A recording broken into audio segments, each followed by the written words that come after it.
Let's look at the Proto Indo European stop system. We'll first talk about how we reconstruct stops for Proto Indo European compared with English, and then we'll look at a set of examples of the Proto Indo European stops compared with their outcomes, that is, cognates, in Latin, Greek, Sanskrit, and English. So remember that linguistically speaking, stops are distinguished by their place of articulation and their voicing. So for place of articulation, we're talking about where your tongue and your lips are when you say the sound.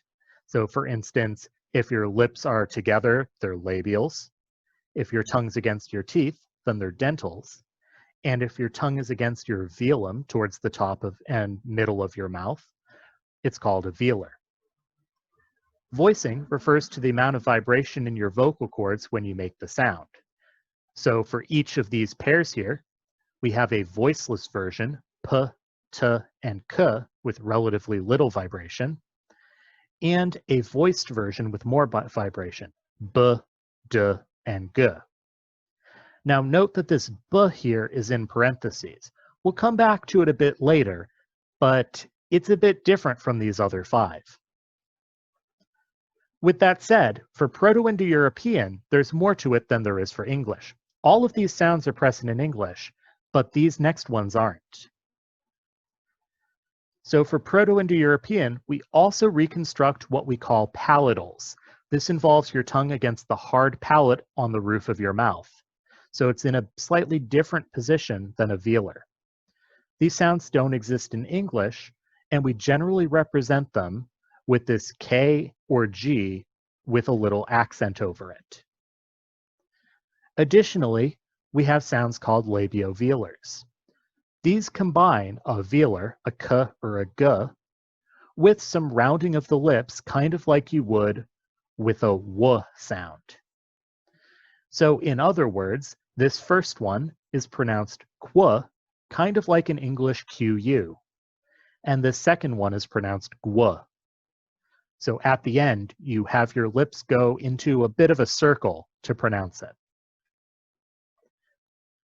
But for Proto Indo European, it gets even more complicated. There's another feature by which we distinguish stops for Proto Indo European, and that's aspiration, that is breathiness, or lack thereof. So what do I mean by aspiration? Well, let's think about the k sound in cat and in attack. So although you don't think about it when you say these words, the k sound in cat has more breath coming out of your mouth than the k sound in attack. If you don't believe me, you can put your hand in front of your mouth and say it, and you should feel a bit more air come out when you say cat.